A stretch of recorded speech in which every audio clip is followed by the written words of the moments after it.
the next presentation. We're not going to start just yet, but it's a Q&A with Aziz Rahimtullah from Sabio Holdings, as well as Mathieu Martin from Rivemont Rivemont MicroCap Fund. And this is very appropriate timing, actually, because we as a company, our holding company, SNN, just announced a deal with Sabio, where they're going to be actually powering our app on connected TV, where we're going to be pushing out all of our original content for folks that want to access any of that on smart TVs, as well as an opportunity for us to aggregate some of the best financial content in our community using and powered by Sabio. So we're very excited about this, and we're good to go. So with that, without further ado, I'd like to introduce Aziz Rahimtullah from Sabio Holdings, hosted Q&A Fireside with the Yule log and everything, sorry webcasters, by Mathieu Martin from Rivemont MicroCap Fund. Thank you, Bobby. So I'll just start with a quick disclosure to say that my fund is a shareholder of Sabio. Aziz, let's start with your background and why did you decide to start Sabio?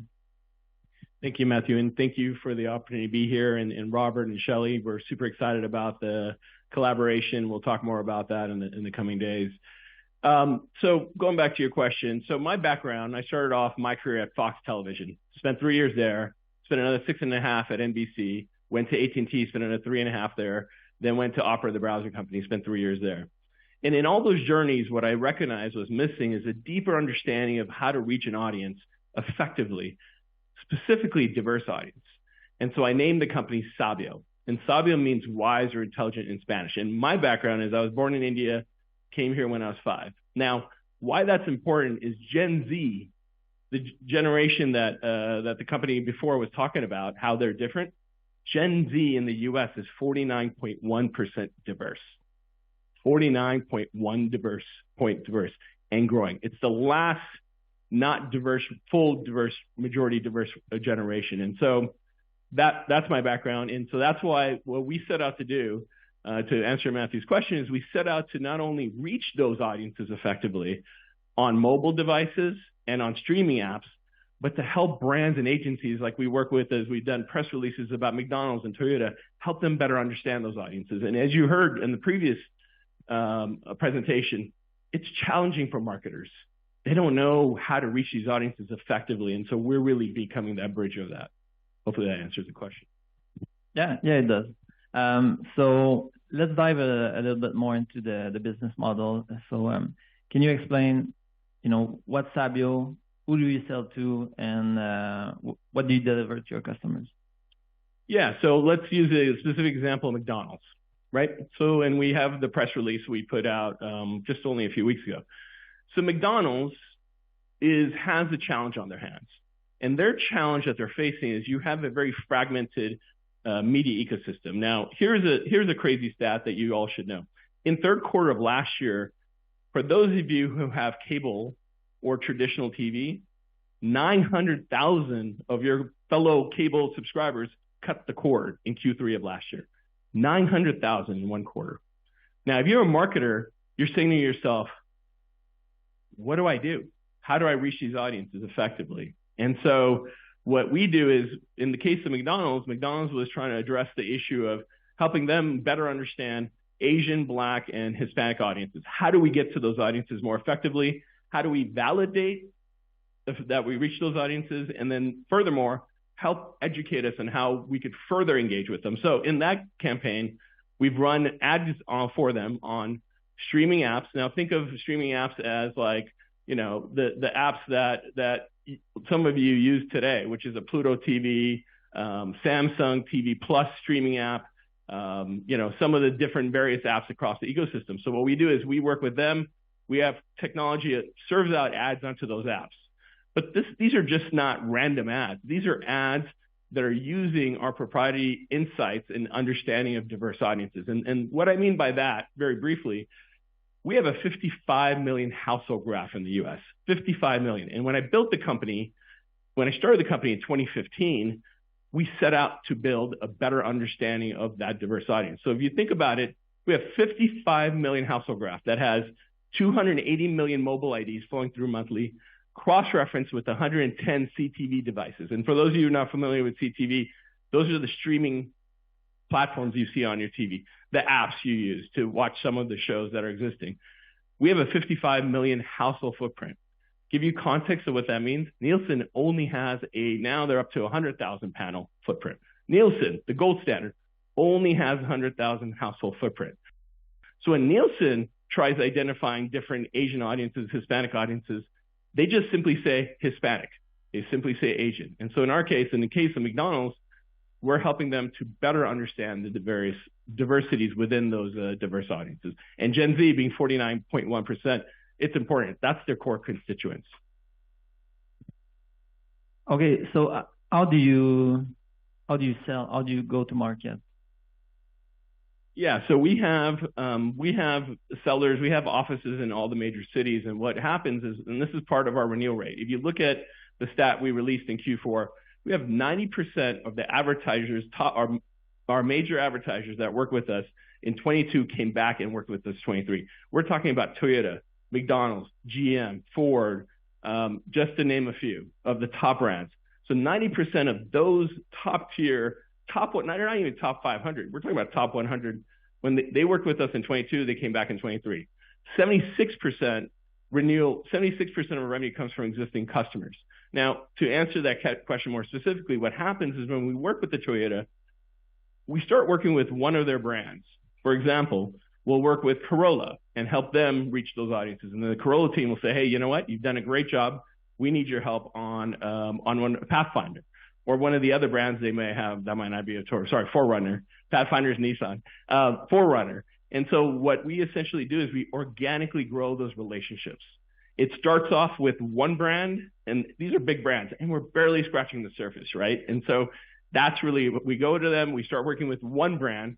It expands to other brands. And so it's really, our focus has been more about organic growth, not going out and getting new customers all the time. It's just a matter of organic growth. That's why 90% of those customers stick with us and provide them differentiated service and more capabilities than they had before. Let's talk a little bit about cord cutting. You alluded to it already, but that's a big trend.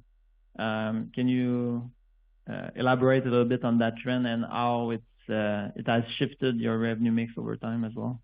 Yeah, great question. And Mathieu, as he mentioned, has been a big supporter of his fund. It has been really watching us since we went public. We went public in 2021, in October 2021. At that time, less than 5% of our revenue was in streaming TV. Majority of our revenue was on mobile ads. So, for example, if some of you have gaming app on your phone or you have a lifestyle app, we would serve ads onto those apps, right? And we recognized, because we have proprietary apps, something we trademarked called App Science, we recognized the future was the cord cutting opportunity. Today, more than 70% of our revenue comes from streaming TV. And what Mathieu is referring to is what happens is if anyone in this room has someone under the age of 25, ask them if and they live on their own, ask them if they have cable. It doesn't exist in those homes. It doesn't happen. Now they're getting their sports from maybe YouTube TV, they're getting sports from different places, they're getting content from but there's what we focus in on is the ad-supported free apps. So what we're mainly doing is we're serving those targeted ads, we're providing insights and analytics, and in the case, including with SNN, we're helping these brands, these content creators launch apps. We're not in the game of creating content, we're in the game of simply providing technology, and that's really how. And cord cutting, for those of you not familiar, is just anything that's on a TV or on your mobile phone. If it's a streaming app that you click on and you watch, that could be ad-supported or subscription-supported. And a lot of them now, more and more, are predominantly going to be ad-supported. Can you talk a little bit about the competitive landscape in this industry? Yeah, so we go up against some really big companies. Now, the top companies in the space, now you have YouTube on one end, right, which is a different platform. It's a streaming product. That's one aspect. It's YouTube. But the majority of the companies we compete with today are the closest competitors we have is The Trade Desk, is Magnite, it's Roku. These are top players. And what's unique about us and why we continue to win despite going up against big players like this is the fact that they have focused in on boiling the ocean. They focus on desktop, they focus on mobile, they focus on streaming TV. We're the only company in the space that's focused in on apps, whether it's an app on mobile or app on TV, since I started the company. I refuse to do desktop. I refuse to do any of that other stuff. We have been singularly focused on that. And that gives us a competitive advantage, because what happens is, as viewership, as usage continues moving to the app ecosystem, we are in the right place. And our technology stack is actually more complete than some of the competitors I named. Sure, Roku has acquired companies to get to a technology stack, but their challenge is they have issues of growth. In our case, we are agnostic. We not only work with Roku, we work with LG, we work with Samsung, we work with everyone across the board. But really what we're doing is we're providing value to that end customer, which is McDonald's, Ford, GM, and people like that. And cord cutting is not going away, right? No one's waking up in the morning and saying, hey, you know what? I'm getting that cable bill today. I'm really excited about it. It's not happening. And the level of service you're getting from cable, and then the issue is, okay, great, you got rid of your cable bill, but hey, now I got Hulu and I got Google TV and I got all these apps that I'm paying for. Now the customer is looking back and saying, hey, listen, I want to actually get out of the house. So I'm going to start cutting these subscriptions and I'm going to start reducing that down. And so, but they still want content consumption. And so the content is going to be flowing through these ad-supported, these apps in the ecosystem. Another thing you mentioned earlier, besides the focus on connected TV, was also diverse audiences and your ability to help brands target these audiences. So, how did you kind of develop that focus and kind of the data that backs up what you guys do? Yeah, and look, as I mentioned, my background, especially the years I spent over at Opera and AT&T, those are really formative years for me to recognize the opportunity that in-app mobile had, and the opportunity. When I was at AT&T, the iPhone had just launched. I was helping them first sell the first ads into their platform. And at that point, we were only less than 1G. We weren't even at, we were starting at 1G, 2G. We're now at 5G LTE. And so what I recognized back then, to answer your question, Matthew, is the app is going to be the center of the universe. That's why we trademarked App Science in 2016. I recognized that the app was going to be at the center of the universe, and that continues to play. Now, when you think of your app data, think of all the nuances of it. So app data has location visitation. So you're McDonald's. We can tell McDonald's, hey, guess what? We're going to help you target people who went to Starbucks. App data has profile data.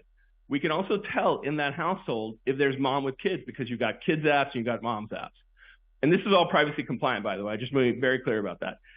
We can also now, because of our connections on streaming content that's flowing through, we understand mom with kids visits Starbucks between 10 and 12, 3 times a month or 3 times a week.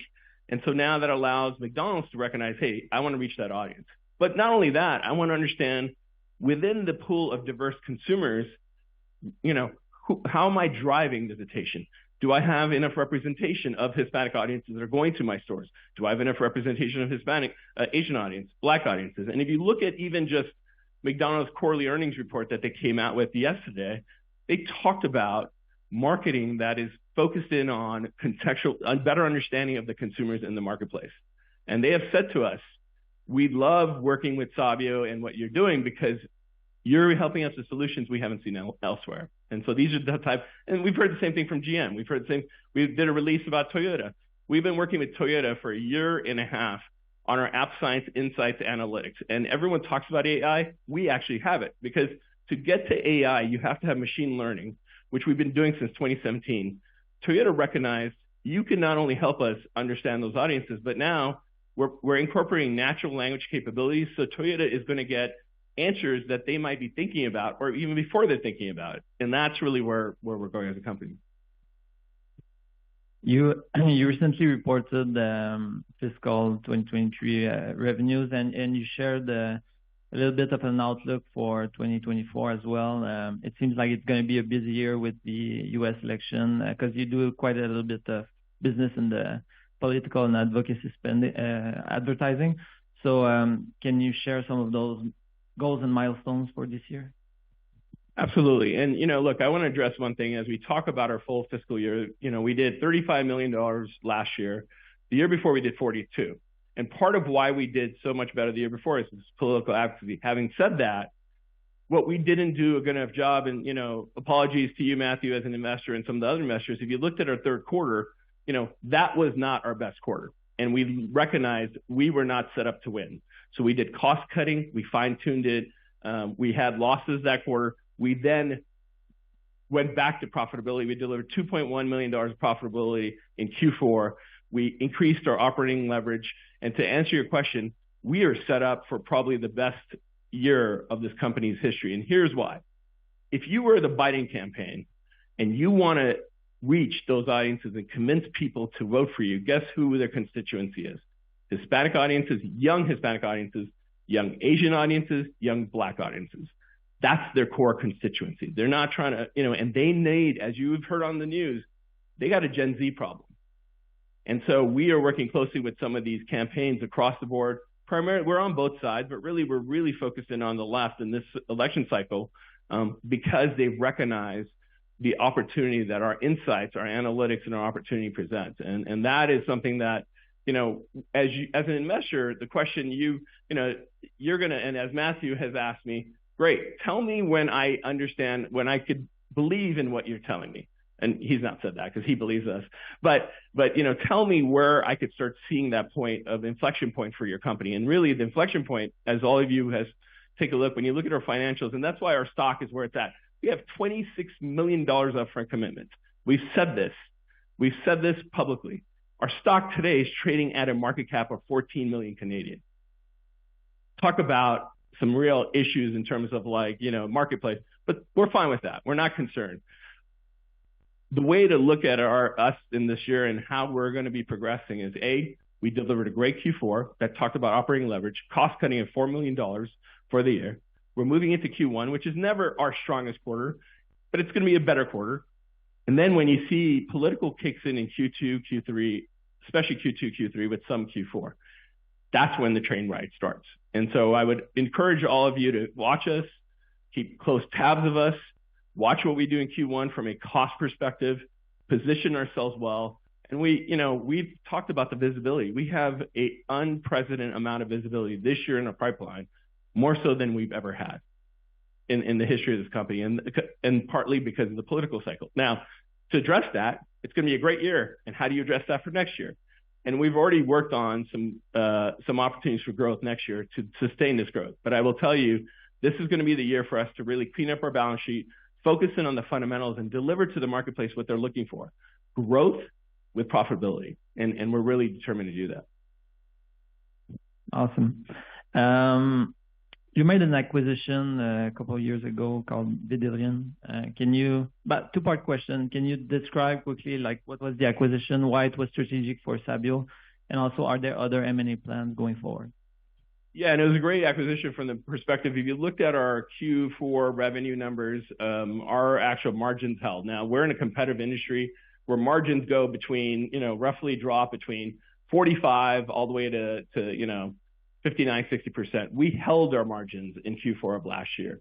And so part of what we've done with Vidillion is the way the business model works, going back to the business model, is we will work with Toyota, right? So when we work with Toyota, we're going to help them reach targeted consumers on Fubo TV and different apps that we've identified as their audiences.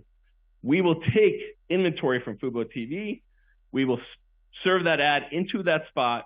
Then the brand will pay us based off the contract we have. That's how the system works. We take the spot from another publisher. We then serve the ad into that. We provide insights and analytics to Toyota, and then we get paid on all of this. What Vidillion has done is it allows us to control the cost of the publisher relationships because we're directly integrated with, we've talked about Freewheel, which is an integration we did. That gives us direct supply into NBC Universal. We have direct supply into Paramount. We have direct supply into some of the biggest streaming apps in the world. And part of that came from the recognition that Vidillion did for us, is to understand margins and the ability to do that. And so we are, it's been a strategic acquisition. From an acquisition perspective, we are look, 60% of the company is owned internally, right? Owned by insiders. I own, still to this day, 45% of the company.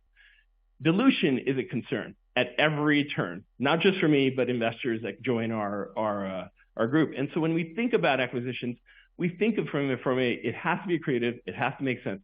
We do believe we have enough, and by the way, what I failed to mention, is all of our growth has been organic, not through acquisitions. Our growth that we have had has been organically. We've grown 30% plus in the off seasons, political off seasons, 70% plus in the political years, all organic. So when it goes back to the acquisition question, we feel like we have the infrastructure to do what we needed to grow. And if we get to, which we will, profitability, demonstrate to the marketplace, we'll have capital to just reinvest within our own organization. We're not going to need to go out and do some, well, there's a great opportunity out there. We will look at it. But where we sit today is we're always very focused on, make sure dilution is not, it's at the top of our mind, but making sure we're growing this company organically and efficiently the way we should. And just to put into context the Vidillion part, the deal that you announced with SNN recently, is this going to be powered by this Vidillion acquisition? Is it? That's right. And not only this deal, and this is the first ones we're going to announce, we're working with some of the top social media streamers. And as you heard on the earlier presentation, the landscape is changing. Social media stars are becoming the current day celebrities. And we're working with some of them to launch apps and shows with them. And that Vidillion acquisition allowed us to have the technology to do this. And so, thank you. That's a great way to end. And at the end of the day, we built now one of the most complete end-to-end tech stacks. Reach, engage, and validate. Our ability to go through the ecosystem and really, sorry, I forgot the reach, engage, and validate. Jeff, I know. Aideen's like, what's the point of putting a deck together if you're not going to show this? Reach, engage, and validate. Sorry, I'll end with that. Great use of the deck. Does anybody have any questions? No time. All right. No. Yeah, we believe that this year, we demonstrated in Q4. You can take a look at our numbers. We demonstrated we increased operating leverage in our company. We are now in a position where we will be profitable this year, not just EBITDA profitable, but true net profitability that allows us to then go out and clean out by paying down our debt and putting ourselves in a much better position financially. It's a core function. It's a core focus of ours this year. The debt currently stands, and I think 8.6. Sorry, it's on the next slide. I was going to say it's 8.6 right now. This is it right here. Market cap's at 9.63. Debt less cash plus debt 8.76, 15.78 enterprise value. That's all the time we have. Thank you very much. Thanks, Aziz.